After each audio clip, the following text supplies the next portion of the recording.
Olá, o Trajetória já está no ar. Hoje nós seguimos falando sobre a história da casa, os 250 anos do Legislativo, com a presença dos ex-presidentes que marcaram a história da Câmara. O nosso convidado hoje é o vereador Márcio Binzeli, que presidiu o Legislativo em 2021. Seja muito bem-vindo, tudo bem, vereador? Muito obrigado, Vanessa. Uma satisfação, uma alegria poder estar participando aqui, contando um pouquinho a respeito da nossa caminhada e dessa experiência que nos conferiram aí os nossos pares vereadores para que eu fosse o presidente da Câmara em 2021, que foi um ano de muitos desafios, porque em março de 2021 estavam morrendo 4.000 pessoas por dia no Brasil por conta da pandemia. Então foram tempos difíceis, mas desafiadores, e acredito que a gente tenha dado a nossa contribuição. Eu conversava com os ex-presidentes aqui da casa, que mesmo durante a pandemia os trabalhos não pararam, inclusive um período em que o senhor esteve aqui, né, vereador? Esteve comandando aqui os trabalhos. Como que foi para o senhor esse desafio de conduzir, mesmo num tempo virtual, né, com muitos vereadores, alguns até doentes, né, vereador, em função da Covid? Foram tempos bem difíceis, assim, inclusive eu perdi o meu chefe de gabinete, o chefe de gabinete da presidência, faleceu em abril de 2021 de Covid, né? Então, a gente iniciou ali o ano, ainda fui eleito, digamos assim, ainda num período assim que nós estávamos usando ali o Ano na Terra, porque tinha janelas abertas, né? Numa sessão presencial, mas depois a gente teve um período 100% online e depois a gente gradualmente foi voltando, colocamos acrílicos, não é? No plenário, enfim. Foram tempos difíceis, mas a gente conseguiu que o trabalho não fosse interrompido, né, para o bem da cidade, assim, e, digamos, para que nós pudéssemos cumprir aí a nossa missão, porque era um início de governo, entende? O Sebastião Melo tinha sido eleito, assumiu em janeiro, nós, junto conosco, não é?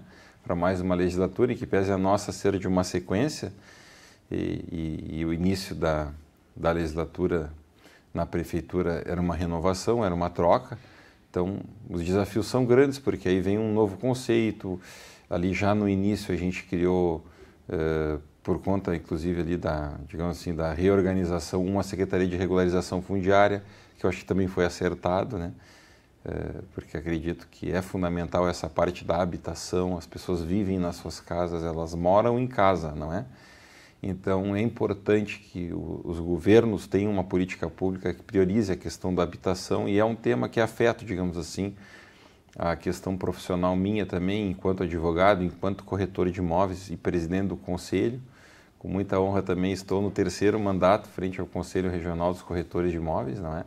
São 40.000 corretores, eu fui reeleito com 70% dos votos da categoria.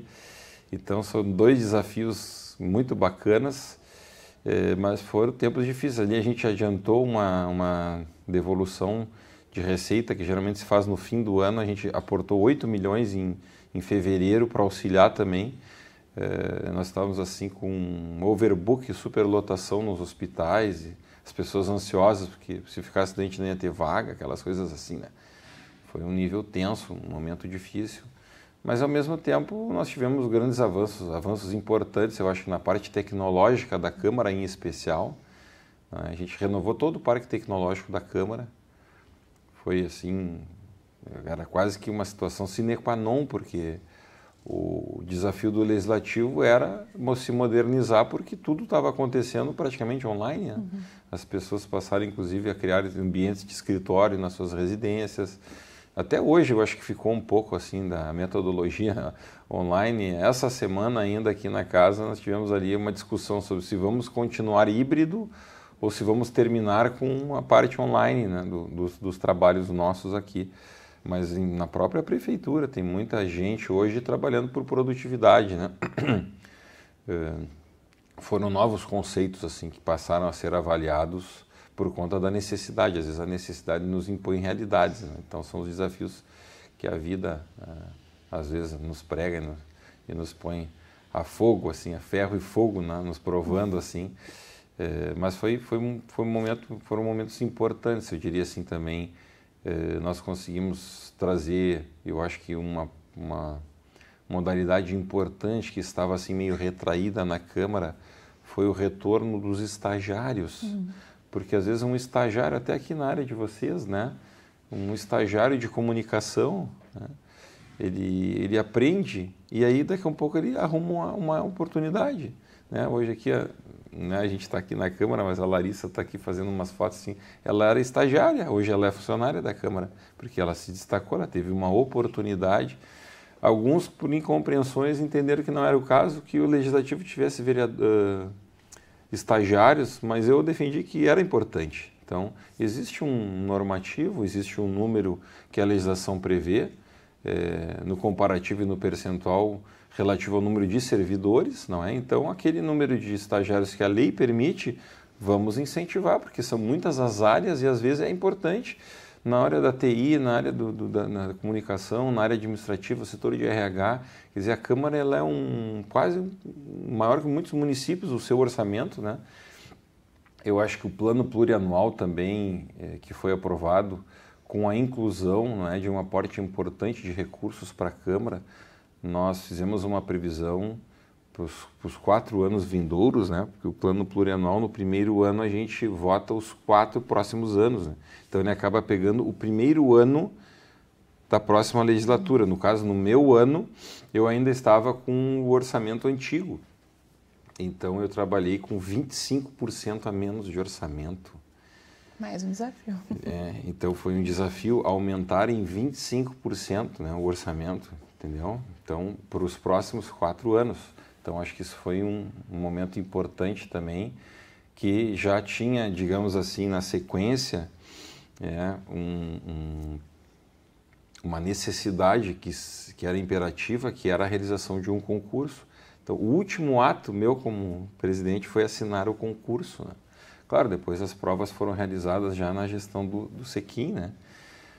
Mas, digamos assim, a gente que fez ali aquele momento, né? E eu diria assim também, não só essa parte de computadores, mas as telefonia móvel, os tablets, tudo isso tem uma tecnologia agregada hoje que facilita muito o trabalho, em especial no que diz respeito à fiscalização. O vereador, ele legisla e fiscaliza, né? Uhum.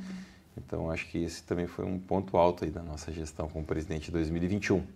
Já que a gente fala dessas marcas que essa gestão deixou, hoje a gente grava em uma sala, a Sala das Autoridades, um espaço que foi inaugurado durante a sua gestão, foi feito durante a sua gestão, não é mesmo, vereador? Não, a gente tinha também como ideia e prioridade, né, deixar alguma marca assim que tivesse alguma coisa física também, né? Mas a pandemia, tudo foi muito difícil, né? Então, mas pelo menos esse espaço aqui, claro que esse espaço ele já existia, já vinha sendo pensado, né, por outros presidentes, enfim, mas ele estava assim só na casca, né? Uhum. Então a gente, vamos pelo menos acertar um espaço, um ambiente e inaugurar, né? E aí a gente conseguiu inaugurar. Esse aqui é o espaço das autoridades, que é a antessala do plenário. Então a gente conseguiu e acho que foi um ponto importante também aí, né? O senhor já falou um pouquinho, vereador, do seu mandato, né, enquanto presidente do Cresci. Falamos um pouquinho da sua trajetória como presidente. Vamos falar um pouquinho da sua trajetória política num todo, né? Sim. Começou lá em 2005, quando o senhor foi eleito suplente, depois veio a ser titular. Por 4 mandatos o senhor está aqui na casa conosco, não é mesmo, vereador? Como é que começou essa história? Essa história ela começou um pouquinho mais atrás ali, né? Já no 2º grau no colégio, fui orador da turma, né? Aí na faculdade fui presidente do centro acadêmico, depois eu fui secretário-geral do DCE, tesoureiro do DCE, vice-presidente da UE, diretor da UNE, né? Servi o quartel, daí fui presidente do Grêmio Andrade Neves da Cavalaria do CPUR, com muita honra, né? Na época, hoje o Coronel Nascimento, né? Nosso instrutor-chefe, foi um período importante também de formação ali. A caserna trago muito boas lembranças também, amizades, enfim. E daí, então, na faculdade, entrei na faculdade em 94, na PUC, aí fui ali, no caso, me afeiçoando. Aí tinha o Brizola, né, vivo, né, e aquela bandeira da educação batendo forte ali. Aí eu me filiei ao PTT. E aí, em 2000, então, fui candidato a primeira vez. Em 2000, ali, bati na trave, acho que foi um pouquinho menos que 3 mil votos ali. Na época, né, um desafio grande. E aí, o Vieira da Cunha me convidou para eu ir trabalhar com ele na Assembleia, né? E aí, foi ali, então, que eu fiz uma pós-graduação em eleições. Daí 2004 já melhorei um pouquinho, fiz 4.500 votos, mas passei de quinto suplente para terceiro suplente, já dei uma melhorada. Foi evoluindo. Na segunda eleição já, eu digo, mas não é tão fácil, né? Porque são desafios grandes, né? Só que aí o Fogaça ganhou a eleição. O Fogaça ganhando a eleição, daí o Pera da Cunha tinha sido candidato a prefeito, né? A gente tinha uma eleição boa, a gente elegeu 6 vereadores. E o Fogaça, então, convidou 3 vereadores para serem secretários. No caso, era o Isaac, o Bosco e o Mauro Zacher. E aí, então, eu assumi. E dali para cá, inclusive, o Bosco, naquela época, foi candidato a deputado. Eu fiz uma parceria com ele, assumi a Secretaria de Esportes no lugar dele, torcendo para ele ganhar, né? Para ver se eu ficava, né?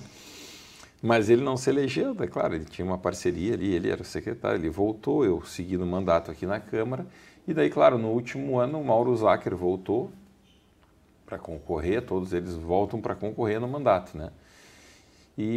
Mas como eu tinha tido aquela experiência, tinha feito uma boa relação com o Fogaça, trabalhando bastante, dormindo pouco, né? Naquela oportunidade única ali, né? Imagina só, né? Vários campos de futebol, os nossos ginásios, as reformas, né? Inclusive, eu acho que no Tamandaré, se não me engano, nós colocamos lá um vestiário, canchas de bocha, um envolvimento com várias frentes, tabelas de basquete. Daí na época eu me lembro que ainda num cronograma eu participei de algumas inaugurações, a iluminação ali do Ramiro Souto, da Redenção. Então foi um momento assim intenso. A Secretaria de Esportes ali, vinha o pessoal jogar vôlei, traziam aqui para o Marinha. A sede era ali dentro do Marinha, na Secretaria de Esportes. Então ali tinha não tinha ainda a pista de skate, mas já vinha esse espírito de construção da Secretaria da Juventude, na época do Fogaça. O skate já chegando com força. Se eu não me engano, acho que nos 2 governos ali, Fogaça e Fortunati, foram construídas mais de 10 pistas de skate em Porto Alegre, né? E eu, na Secretaria de Esportes, Recreação e Lazer, eu era um jovem ali, ainda sou, né, no caso, um jovem, já não tão jovem. E daí a gente, então, se consolidou na relação e o Fogaça foi reeleito. Daí, então, o Fogaça sendo reeleito, e eu consegui a eleição em 2008. Aí fui eleito, a gente fez 5 vereadores na época, né? A Juliana Brizola foi a mais votada, e eu fui o último. E eu ganhei a eleição por 47 votos. Nossa, a diferença que faz. O primeiro suplente, o doutor Tiago, né, hoje deputado, ficou 47 votos atrás de mim. E eu passei toda a contagem dos votos atrás dele. E depois, digamos assim, o segundo suplente era o Nereu Dávila, 20 votos atrás do Tiago. Então a gente chegou emboladinho assim. E o Flecha Negra que me ganhou por 80 votos. Mas aí, claro, eu, Fogaça ganhando, aí nós já tínhamos uma relação ali. E o próprio Bosco daí seguiu no esporte, né? O Fortunati, que era o secretário de planejamento, foi eleito vice-prefeito. E nessa sequência o prefeito me convidou para assumir o lugar do Fortunati na Secretaria de Planejamento. Pouco por conta também da relação que se criou, mas também pela formação como corretor, vésperas da Copa do Mundo. Então foi um momento desafiador. E ali sim, ali a gente fez um trabalho. E foram muitas intervenções urbanas que estão aí. A cidade ela se qualificou, melhorou inclusive a qualidade de vida, chegou a ciclovia com força, ações compensatórias, mitigatórias. Acho que por conta da Copa do Mundo, né, que foram ali uns 2, 3 jogos de futebol no Beira-Rio, nós conseguimos transformar a cidade. Né? Foi uma estratégia inteligente assim, do governo, né, do nosso governo na época. Nosso governo, que era o governo do PDT, né? E daí, pela nossa dedicação, acredito, não é? E pelo nosso empenho, nós fizemos ali toda a revisão dos bairros, revisamos o plano diretor em 2010. Eu assumi a Secretaria em 2009, revisamos o plano diretor. Então, só de audiências públicas nas 8 regiões de planejamento, mais uma de arrancada, uma de saída, eram 10, mais as 10 da Câmara, mais a revisão dos bairros. Então, nós tivemos um diálogo muito propositivo com a cidade ali. E aí, eu fui o vereador mais votado do PDT e do governo, né? Então, eu fiz quase 14 mil votos em 2012 e segui daí como líder da bancada, porque daí 2014 foi a primeira vez que eu já fui candidato a deputado, né? Aí eu digo, não vou seguir no governo 1 ano e meio para sair para ser candidato, então eu vou seguir aqui. E aí foi. Daí depois a gente, em 2015, para deputado deu na trave, né? Aliás, nas últimas 3 eleições eu tenho batido ali na trave, essa eu fiz quase 15 mil votos ali, geralmente mais ou menos a mesma votação, vou ter que ver como é que faz para furar essa bolha, né? Mas a gente conseguiu, né, Vanessa, fazer o desafio então em 2015, o pessoal da estrutura classista ali, as imobiliárias, enfim, própria construção civil, disse, olha, nós precisamos dar uma reformulada, digamos assim, nos ventos que sopram lá no Conselho.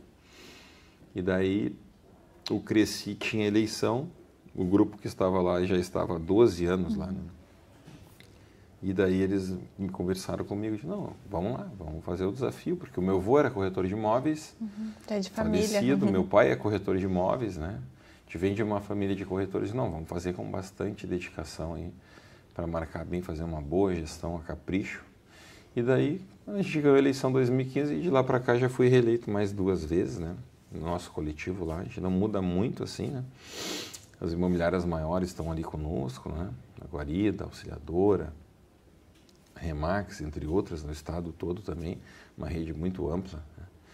Então a gente vem fazendo esse trabalho, que é um trabalho que na realidade ele tem muito a ver com o direito à moradia, com a regularização fundiária, com a qualificação dos espaços urbanos, com a vida urbana, né? Porque o corretor de imóveis ele trabalha com o sonho da casa própria, né? Está lá na ponta da cadeia produtiva da construção civil, trabalha com a compra e venda, mas ele trabalha também com a locação, trabalha com a gestão de condomínios, então ele já por natureza ele administra conflitos, aproxima pessoas, né? Por isso que inclusive o símbolo, né, do corretor de imóveis é o colibri, que é o colibri é o beija-flor, que é o único passarinho que voa parado, ele voa para frente, voa para trás, ele tem que ser versátil. E o vereador ele é mais ou menos também meio que um síndico da cidade, ele tem que estar toda hora ali cuidando, é uma lâmpada queimada, é uma poda de árvore, é uma limpeza, é uma tampa de bueira, é uma parada de ônibus, é uma faixa de trânsito, é a vaga na escola, é a fila no posto de saúde. Então, são situações que elas se complementam e se ajudam. Inclusive, né, eu me formei em 2000, e aí quando eu fui secretário de esportes, em 2006, eu já tinha feito o Cresci 2003, né? Mas aí eu achei que me faltou um pouco assim de traquejo, de conhecimento, licitações, pregões eletrônicos, adesões, atas de preço, gestão, dotação orçamentária, empenho, essas coisas todas que envolvem orçamentos, enfim. Daí eu fiz uma pós-graduação em Direito Público. Eu já vinha trabalhando na CCJ sempre fui da CCJ, né? Aliás, quando eu entrei aqui, o presidente da CCJ era o Ibsen Pinheiro, né? Saudoso Ibsen Pinheiro, baita tribuno também, né? Tivemos experiências, conhecemos muita gente ao longo desses quase 20 anos, no ano que vem fechamos 20 anos de vida pública, digamos assim, né? 2 décadas, né? E o senhor se permaneceu se qualificando para... E isso até mostra o seu trabalho. Não é à toa que o senhor tem se reelegido por vários mandatos, tentado alçar voos maiores, né, vereador? Porque realmente, quando se qualifica, a gente vai descobrindo novas coisas e aplicando essas ferramentas no dia a dia, né? No seu papel como parlamentar. Sim, com certeza. Eu estava indo olhando essa semana, eu fiz ali porque geralmente quando se aproximam os períodos de recesso, né? A gente puxa uma régua ali para ver como é que tá, como é que andou até aqui e tal. Eu tô com 20 projetos de lei na ordem do dia, tu imagina só? Então a gente tem um trabalho de produtividade importante também, assim, né? Mas eu acho que o nosso grande desafio é ainda nessa gestão revisar o plano diretor de novo.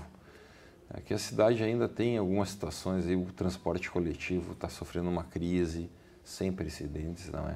Nós temos regiões da cidade que tem um potencial importante, acho que o 4º distrito ali é uma área muito nobre, perto do centro, perto do aeroporto, perto da rodoviária, perto das principais entradas e saídas do estado, litoral, região sul, região norte, enfim.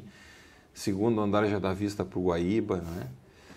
2 estações de metrô e aquilo ali está meio ainda abandonado, né? Nos finais de semana ali, as esquinas às vezes tomadas, né, por aquela entrada ali, aquela solução ali da vila ali não resolveu também, então Nós precisamos ver como é que a gente faz para que a legislação impulsione determinadas regiões e transforme alguns conceitos. Mas nós temos que nos despir, assim, de alguns preconceitos, né? Porque, assim, ó, se numa região da cidade o índice é 2,4, né? Se tu tiver um terreno de 1.000 metros quadrados, tu vai poder construir 2.400 metros quadrados, porque o índice é 2,4. Então, se tu construir um caixote achatadinho, baixinho, com 2.400 metros quadrados, em número de pessoas e de habitantes vai impactar a mesma coisa do que se tu construir um prédio um pouco mais alto, que vai ter uma melhor iluminação, uma melhor ventilação, né? Eu não sei por que algumas pessoas têm preconceito com a altura, né? Eu acho assim, se tiver uma churrasqueira, uma lareira e uma sacada, né, para o gaúcho, eu acho que a gente tem que tentar avaliar, né, o que é melhor para a cidade, né? Porque são regramentos. A gente vê assim, as cidades como Xangri-Lá, que incentivaram condomínios horizontais, por exemplo, hoje é a capital dos condomínios. É a legislação, né? Então tudo é base do regramento, e o regramento ele serve, né, para orientar como é que a coisa avança. Claro que tu não vai deixar construir prédios em torno da Torre Eiffel. Por que Paris é baixinho, né? Não vai construir um prédio aqui do lado da usina do gasômetro, ou alguma coisa que vá ofuscar a Praça da Matriz ou o mercado público. Temos que ter um cuidado aí com o patrimônio cultural edificado da cidade, traz resgate histórico aí a respeito da formação, da estruturação da cidade. Mas fazer como fizeram, congelar um bairro inteiro como Petrópolis, que tudo é patrimônio cultural edificado, eu acho que nós precisamos rever alguns conceitos aí. Porque as pessoas elas moram nas suas casas e vivem nas cidades, né? Então, a maior proximidade política entre a cidade e as pessoas e os agentes políticos são os do município. O Estado ele é mais abstrato e a União, então, nem se fala, né? E são todas coisas de se pensar, coisas que cabem ao vereador também ajudar nessa construção da cidade. Mas sabe, vereador, já o tempo voou aqui, a gente conheceu vários pontos da sua trajetória política, da sua trajetória profissional, né? Agora, encerrando já, eu quero que o senhor deixe o seu recado para quem está assistindo, nos dissesse, né, como que o senhor se sente diante de fazer parte dessa história tão importante, que é a história do Legislativo da capital. A gente tem um orgulho muito grande aqui, o meu sentimento é de gratidão pela confiança, não é, das pessoas, dos nossos amigos que acreditam no nosso trabalho e na forma como a gente vem atuando. Eu acho que uma mudança importante em todo este período no cenário, digamos assim, da ação parlamentar do vereador, ela teve uma transformação importante a partir do momento que os vereadores eles agora passam a fazer emendas impositivas ao orçamento, não é? Porque daí o vereador ele consegue fazer alguns aportes. Por exemplo, eu fiz uma emenda de R$400 mil para o Hospital Presidente Vargas para auxiliar o teste do pezinho, que eu fiz um projeto ali em favor, digamos assim, da ampliação das doenças detectáveis pelo teste do pezinho. Só para trazer um exemplo, né? Então, às vezes não é quanto custa, é quanto vale. Se salvar uma vida, acho que já valeu a pena. Então, o teste do pezinho é aquelas doenças como toxoplasmose, nanismo, outras doenças degenerativas, né? De algumas situações que são detectadas ali, que a criança ela não pode mamar no peito da mãe, porque a mãe tem ali uma enzima que pode prejudicar o bebê. Então, aí ela vai poder se desenvolver plenamente. Enfim, né, são situações ali que são detectáveis, que é apenas um exemplo que eu trago aqui, não é, entre outros tantos aí, em especial na área da saúde, não, eu já fiz emendas aí para a Santa Casa, para o Hospital Vila Nova, para o Hospital da Restinga. Eu acho que também fiz parte lá de todo o projeto de planejamento topográfico lá, ainda quando tínhamos problemas com árvores para colocar o Hospital da Restinga lá, assim como aconteceu com clínicas. Olha, todo o investimento que se fez ali na Oswaldo Aranha e também essas incompreensões. Às vezes a gente tira uma árvore, planta 10 árvores para compensar, mas faz ali um hospital como clínicas, que num tempo de pandemia, quantas vidas foram salvas, não é? por conta daquela estrutura, são recursos importantes em favor da sociedade, em favor das pessoas, né? Mas a gente vê também podendo ajudar muito as nossas creches conveniadas, as nossas crianças, não é? As futuras gerações, esse diálogo com as futuras gerações. Então a gente fica muito feliz aqui, seguimos trabalhando bastante, seguimos na CCJ, que é a nossa comissão ali de sempre, não é? Neste último ano eu estou ali na liderança do nosso partido, liderança da bancada, e também acho que uma marca da nossa gestão, como presidente de 2021, foi ter criado a comissão de ética dentro da Câmara. Imagina que não tinha, não é? Uma ferramenta de enfrentamento a essas questões específicas. Todos os assuntos relacionados à ética parlamentar e, enfim, e de conduta, elas eram levadas à mesa. Eu me lembro que, inclusive, tive algumas situações, quando estava na mesa, fui membro da mesa em algumas oportunidades, né? E agora, então, eu sou o presidente da Comissão de Ética, né? Nós criamos a Comissão e hoje eu estou presidindo a Comissão de Ética. E, às vezes, ali também tem algumas situações ali. Tivemos alguns ânimos acirrados aí, inclusive, pessoal, vereadores, chegando a vias de fato, né? Então, isso nos preocupou bastante, mas hoje nós também estamos podendo contribuir com a questão da ética. Eu fui presidente da Escola do Legislativo, que foi um momento importante também, mas são essas experiências que nos remetem a um diálogo com o futuro, acreditar que muito foi feito, mas muito mais ainda precisa ser realizado.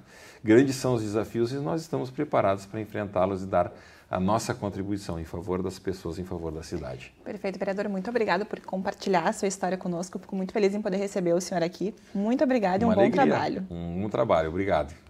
Então, esse foi o vereador Márcio Binzeli, que presidiu a casa em 2021, conversando conosco sobre essa experiência em presidir o Legislativo, que completa 250 anos de história. O Trajetória de hoje fica por aqui, mas a gente volta na semana que vem com novas trajetórias para trazer para você. Para rever esse e outros programas, acesse as nossas redes sociais e o nosso YouTube. Muito obrigada pela sua companhia e até a próxima!